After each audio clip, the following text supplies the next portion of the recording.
Hello once again everyone, and welcome back. With Inquisitor's newly reworked power, shred through enemies unleashing an automatic barrage of devastating lightning spells. Arc will chain between enemies, enabling smooth, satisfying mapping. Ball lightning will rapidly strike bosses multiple times per second. Each critical strike will completely ignore enemies' elemental resistances, resulting in massive damage output. Defensively, the build pushes between 6 and 9,000 energy shield, depending on how you tune it. Phenomenal sustain keeps it going, fueled by significant regen, heavily scaled energy leech, and powerful gain on hit. The build also has good block chance, solid physical damage reduction, high chaos resistance, slows enemies with chill and aspect of the spider, and consistently blinds everything nearby, dramatically improving chance to evade. Complete stun and elemental ailment immunity adds fantastic consistency to Cyclone's high mobility playstyle. With strong defensive investment, this should be decent in hardcore. The playstyle is reliable and simple, with very few active skills. Mana sustain is a non-issue, and damage output can be made quite consistent. However, optimizing cast on crit is more complicated than the average build. Specific metrics need to be met to achieve optimal DPS. Gearing up is initially quite affordable. The vast majority of the uniques used are cheap, with only Chevron's wrappings proving expensive. Pushing well into maps should be very doable on a budget. However, conquering deep endgame content and achieving the level of damage output seen in the footage will take more meaningful investment. Due to the build's complexity and the amount of uniques used, I'm not recommending this as a league starter or for solo self-found. But if you've got some currency and you'd like to wield the power of Mjolner to automatically obliterate everything in sight, stick around as I break down how to make it happen. This guide uses the Path of Building community fork, known as POB, to summarize its key information. Copy in the paste bin link found below for access to a thorough library of gem setups, gear sets, and skill trees for every investment level. I'll be updating the POB link for each new league. Changes made will be in the POB notes and video description. And if you're enjoying the guide so far, consider throwing it a like and subbing to the channel. Now let's begin by discussing the engine of the build. The channeling skills Cyclone will be used as the catalyst for both cast on crit and Mjolnir, because it attacks at an extremely fast and consistent rate while maintaining fantastic mobility. When we hit enemies with Cyclone while wielding Mjolnir, it will trigger the socketed arc, which will chain from enemy to enemy, providing the bulk of our clear speed, reliable shocks, and significant extra damage against bosses. When we hit and successfully crit with Cyclone, it will automatically trigger the cast on crit setup in our body armor, proccing Ball Lightning, a slow-moving projectile that passes through enemies, damaging nearby targets with lightning bolts multiple times per second. Both cast on crit and Mjolnir have independent cooldowns of 0.15 seconds, plus an additional server tick before they can be triggered again, meaning that they can each be procced once every 0.165 seconds, or around 6 times per second. Achieving optimal DPS requires consistently hitting the maximum number of procs each second. In order to do that, several criteria must be met. First, each Cyclone hit must land. Missed hits won't trigger anything. Accumulate enough accuracy rating from these sources to ensure Cyclone is hitting 100% of the time. Second, each Cyclone hit must crit. Missed crits won't proc Ball Lightning. Stack enough increased critical strike chance to ensure Cyclone is critting 100% of the time or very close to it. And third, Cyclone must be attacking at the correct rate. This will be slightly below 6.06 times per second with every relevant buff and flask active. At this attack rate, both Mjolnir and cast on crit will have just come off their cooldown when the next attack occurs, maximizing the amount of triggers per second. Never go over 6.06 attacks per second, or hits will begin occurring during the cooldown, proccing nothing at all. Path of Building will always be your best source for Cyclone's attack rate. Simply configure the elements that affect your character's attack speed. Some powerful sources, while mostly consistent, may prove unreliable during long boss fights. Ultimately, every player's solution will be different. Experiment until you find a setup that works well for you. It's worth noting that additional procs can be achieved each second by reaching specific thresholds of increased cooldown recovery speed. However, actually hitting these procs requires attacking much faster. I recommend avoiding this until you've optimized nearly every other aspect of the build. Next, let's break down how Inquisitor will be shaping the build. Righteous Providence now provides both 50 strength and intelligence, alongside 1% increased critical strike chance for each point of whichever attribute is lowest. This incentivizes maximizing and balancing both attributes. When optimized, this is as strong as it sounds, granting the build up to 500% increased critical strike chance, single-handedly making cast on crit a viable option for Inquisitor. Inevitable Judgment capitalizes on this perfectly, causing our critical strikes to ignore enemies' elemental resistances. For most elementally focused builds, bosses resist a lot of their damage, something that has to be heavily worked around. but we'll be hitting critical strikes nearly 100% of the time, meaning that thanks to this one Ascendancy node, we can ignore all of that nonsense, allowing the build to perform about as well against Cyrus as it does against a common enemy. Sanctuary creates consecrated ground anytime we stop moving. This includes channeling Cyclone at a standstill and the brief pause that occurs during movement skills. Consecrated ground grants significant life regen and increased critical strike chance against enemies standing on it. Sanctuary also causes enemies affected by consecrated ground to take 15% increased damage, a powerful form of War Multiplier. Pious Path causes consecrated ground to regenerate energy shield as well as life, and to also grant full elemental ailment immunity, an incredibly strong and convenient defensive layer. Pious Path also makes these beneficial effects truly reliable by allowing them to persist on both us and enemies for 4 seconds after leaving consecrated ground. I recommend picking up your Ascendancies in this order. Now let's take a look at the build's fundamentals and skill tree. It primarily scales these modifiers, using an initial endgame tree that looks like this. Fundamentally, the build is energy shield focused, but rather than going cast inoculation, it uses several items to enable blood auras that constantly lower its life pool, enabling the 30% more spell damage granted by the keystone Pain Attunement. 2 other keystones are used defensively. Ghost Reaver cuts our energy shield recharge rate in order to make our leech twice as potent. Zealot's Oath converts all of our other sources of life regen into usable energy shield regen. Lots of strength and intelligence are required to equip Mjolnir and to get the most out of our Ascendancy. Intelligence will be easy to accumulate, but strength will take meaningful investment from our skill tree and gear. Try to balance these 2 attributes as best you can. Don't be afraid to allocate these plus 30 strength or dexterity nodes for as long as needed. I recommend everyone place a cheap efficient training in this socket, which converts some of our plentiful intelligence into needed strength. Mana is sustained naturally without purposeful investment. Arcane Vision will help illuminate your surroundings. A variety of jewels play a massive role in optimizing the build. I've created a series of skill trees to follow as you continue to invest, eventually resulting in a tree like this. Here are some alternative skill trees with a much heavier defensive focus. Rare jewels are incredibly important. They provide a serious amount of the build's damage and can shore up anything you need a bit more of. Relevant critical strike multiplier is top priority, but fantastic value can be found at every budget level. Swap around modifiers until you find jewels you can comfortably afford. One of your first major upgrades should be a large radius Thread of Hope, which provides easy access to a variety of strong, distant notables. A Watcher's Eye should be another high priority, as it offers a ton of flexible power. It should feature 1 or possibly 2 of these aura-based modifiers. Prices will vary dramatically based upon the chosen modifiers. From this point onward, cluster jewels become crucial. The large lightning damage cluster jewels provide some DPS and 2 jewel sockets. They should feature a combination of these notables. The top can be left unallocated for efficient pathing, or picked up if you've got a good notable there. Snowstorm is the strongest by far, but requires consistently chilling enemies. If you go the Snowstorm route, you'll need to run 1 medium ailment effect cluster jewel that features either chilling presence or cold conduction, alongside another solid notable. If you are consistently cursing enemies, a lot of power can be gained from running 1 medium curse effect cluster jewel that features 2 of these notables. Fill in the remaining sockets with medium critical strike chance cluster jewels featuring 2 of the listed notables. As powerful as the clusters themselves are the jewel sockets at the end. I recommend socketing a solid rare jewel into each of them, as this provides a monstrous damage boost. Alternatively, small cluster jewels featuring the notable Energy from Naught grant a staggering amount of maximum energy shield at the cost of damage. Now let's discuss how to actually play the build. Here are the keybinds I used. Treat this as a baseline to be modified as you see fit. Here are the troublesome map modifiers to watch out for.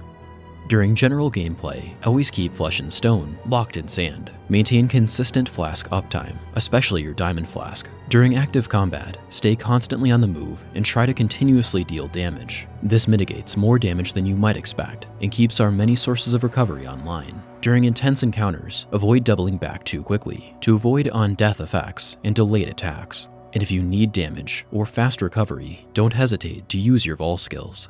Before the boss becomes active, or as the fight begins, place a Frost Shield if you're using it, and proc Arcane Surge with your movement skill. As your hits begin to land, activate your Flasks and Vol Righteous Fire. Continue channeling without missing, while avoiding incoming damage by circling through and around the boss. In one way or another, ensure that the boss is affected by consecrated ground. If you're comfortable, try to position the boss at the edge of Cyclone's radius. This will keep your ball lightning projectiles in range longer, increasing the amount of times they can hit the boss. If the fight is long, keep your flasks up anytime you intend to deal large amounts of damage. Don't be afraid to disengage if necessary, fully recover before re-engaging, and make quick use of all discipline if the situation gets dire. For exceptionally long fights like Cyrus, swap out your Quicksilver Flask for another Diamond Flask with one of these Harvest enchantments. Leveling the build will begin as life-based, using a progression of skill trees that look like this.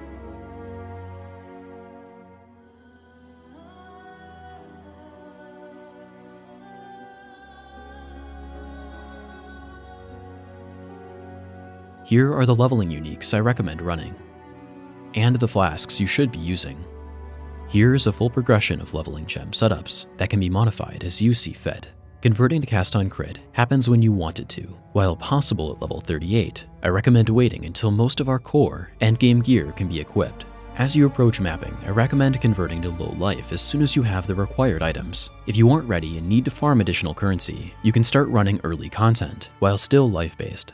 When selecting a bandit, I recommend initially siding with a Lyra. The crit multi is strong, and the resistances make gearing up smoother. Once you've comfortably overcapped your resistances, consider switching to the 2 passives with a Book of Reform. For our major pantheon, we are constantly surrounded by enemies, making it easy to maximize the many benefits Lunaris provides. And for our minor pantheon, I recommend either Gruthgal or Relikesh. Now let's talk skill and support gem setups. Beginning with our 6-link, cast on crit, socketed into Chevron's wrappings. The core of this setup was previously discussed. It is composed of Cyclone, cast on crit, and Ball Lightning. Prioritize getting a level 21 Ball Lightning, as each level significantly improves damage output. Slower projectiles is the most important support gem. It grants more projectile damage, and beneficially slows Ball Lightning down. The more time it spends near an enemy, the more times it can strike that enemy before moving out of range. The final 2 sockets will evolve as you optimize the build. Early on, run increased critical strikes to make capping out your crit chance with Cyclone and Ball Lightning far easier. Alongside it, run Elemental Focus for maximum damage, or Inspiration for solid damage and some crit chance. Once you've got enough crit chance from other sources, drop increased critical strikes and run both Elemental Focus and Inspiration, before eventually dropping Inspiration for level 5 Awakened Added Lightning Damage, which at this level not only grants a massive amount of flat lightning damage, but also increases the level of Ball Lightning by 1.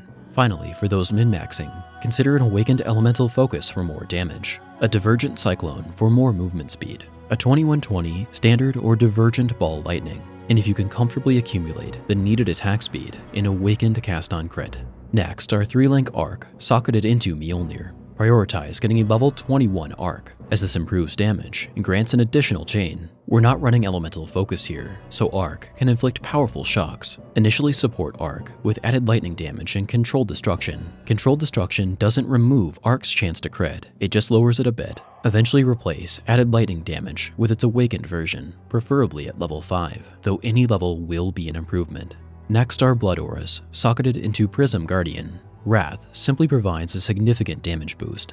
Zealotry grants a smaller damage boost, some spell critical strike chance, and the ability to create consecrated ground upon hitting a rare or unique enemy. Discipline supplies a ton of flat energy shield and increases our recharge rate. Vol Discipline is its activatable counterpart, essentially a panic button that allows our energy shield to recharge constantly for a short time without being interrupted by incoming damage. Next are mana-based auras. Note that while Aspect of the Spider does reserve mana, it is granted by a modifier on a rare gear rather than a skill gem. Aspect of the Spider inflicts a spider web onto nearby enemies every second. This hinders them, reducing their movement speed. Up to 3 webs can affect an enemy at once. Each web increases the damage they take by 5%, a form of more multiplier and significant damage increase. Precision is very important. It grants a much needed accuracy rating alongside some crit chance. Run it at level 21 if possible. Flesh and Stone is a dual mode aura that will always be running in its defensive sand mode, in which it lowers damage taken from faraway enemies and blinds everything nearby, dramatically improving our chance to evade against affected enemies. Vitality provides significant life regen that will be converting into energy shield regen. Level it as high as possible while leaving enough mana free for your active skills. Finally, Herald of Thunder slightly increases damage output and enables optional gear choices.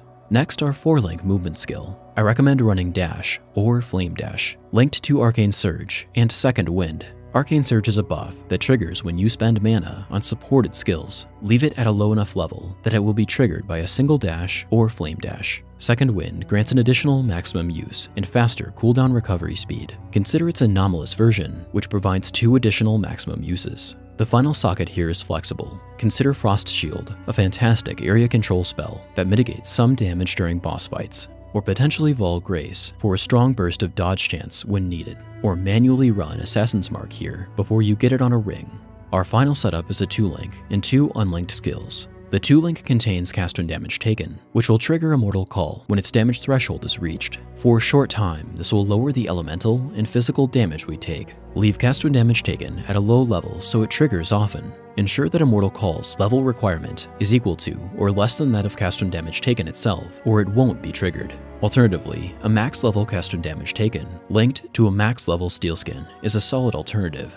Volrage's Fire is a manually activated Vol skill. When used, it consumes a portion of our energy shield and grants a massive 29% more spell damage for a short time. Blood Rage is a buff that once activated is refreshed every time we get a kill. It slightly drains our energy shield, in return granting attack speed and consistent frenzy charges on kill, shoring up a ton of the attack speed we require. Leveling it increases the amount of attack speed it grants, meaning it can be tuned to help you achieve the perfect attack rate. While Blood Rage itself is consistent, if there's nothing to kill, the frenzy charges won't be. If you want complete attack rate consistency, Blood Rage may not be for you. Instead, expand the cast when damage taken setup with increased duration. It's finally time to cover the endgame gear. Remember, prices are at the mercy of supply and demand and will vary over time. I'll be using these categories to better estimate the future cost of the items discussed. Be sure to use the Beastcraft recipe, Venomous First of the Night, on one of your rare items to craft a suffix that grants level 20 Aspect of the Spider.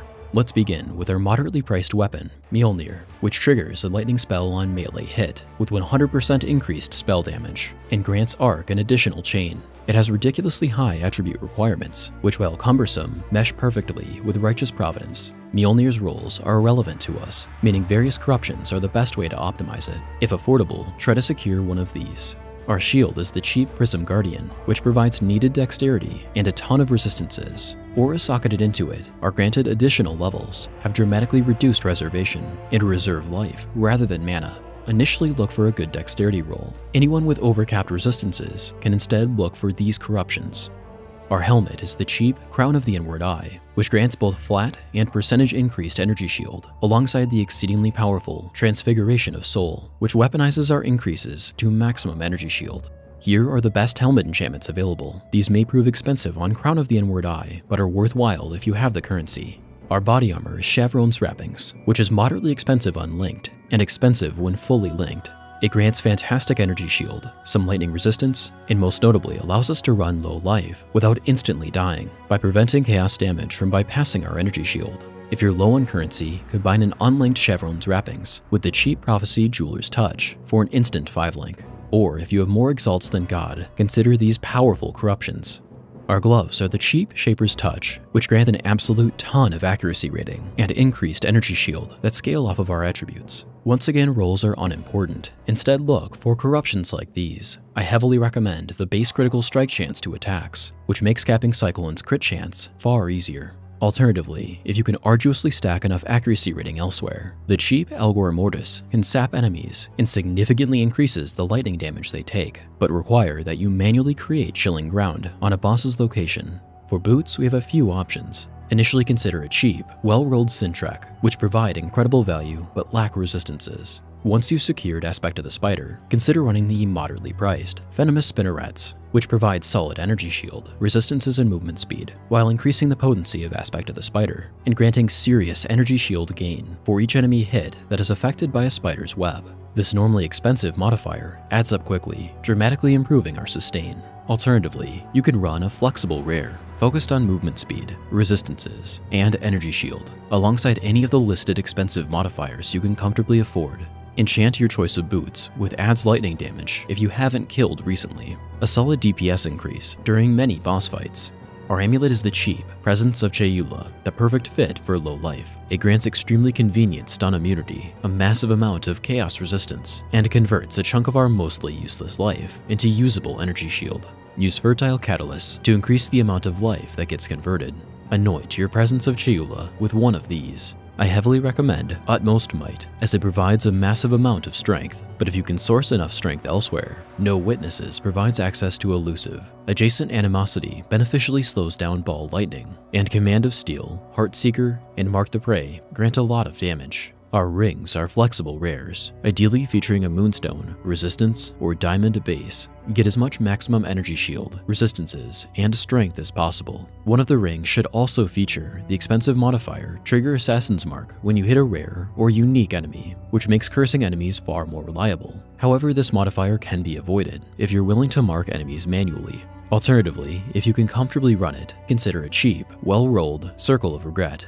Our belt can take a few forms. The cheap, Bated Breath is a fantastic budget unique, but lacks resistances. A flexibly priced rare will likely be your best bet. A heavy belt can stack strength. A Stygian Vice can hold a strong Abyssal Jewel like this. But my top recommendation is a Crystal Belt for the ridiculous amount of energy shield it grants. Regardless of your pick, stack as much energy shield, resistances, and strength as possible, alongside any of these expensive modifiers you can comfortably afford. Be sure to quality your rings and belt with the appropriate catalyst.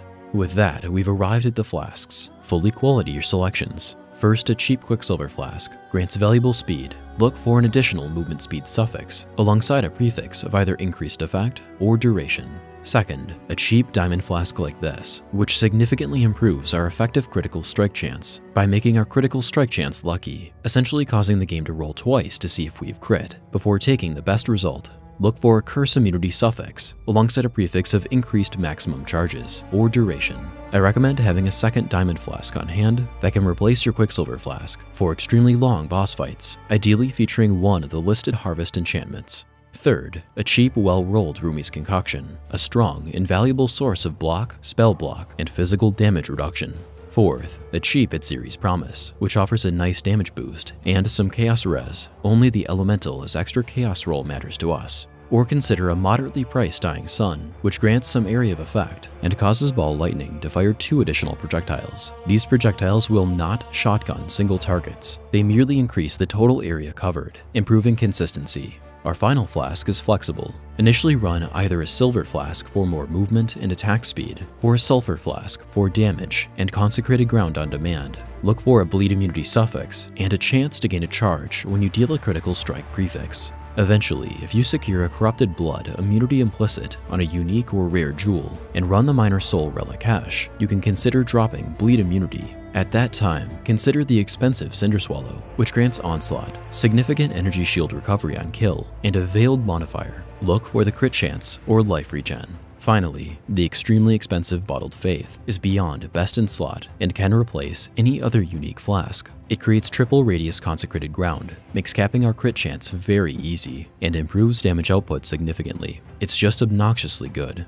With that, I've covered just about everything. I hope you enjoyed the guide. Thank you to all of my patrons. Your support makes producing this content possible. Special recognition goes to Adam Benamias, Agent Leo, Andrew Miller, Bill Felsman, Bloody, Chris IRL, Christopher Cravey, Daniel Wigg, Demetrius, Gareth Thomas, Garth Anderson, Glenn G, Greg Wells, Hunter Wild, Ichiro Nimi, It's Mr. Worm to You, Jacob Davey, Javier Manzanares, John Gabriel, John Snyder, Kevin Griffin, Kurt Wood, Lame Dog, Lukash Kalik, Marley, Matthias Fanfest, Matt Cardenas, Michael Johnson, Monimus Prime, Nate, Piotr, Rasmus Block-Pelsko, Ravager Nick, Ray Hill, Richard Bollinger, Ryan McDonald, Sabaton Babylon, Spencer Wright, Tony G773, Varos Vitele, Wyatt Sabled, Xanth64, and finally, Xi.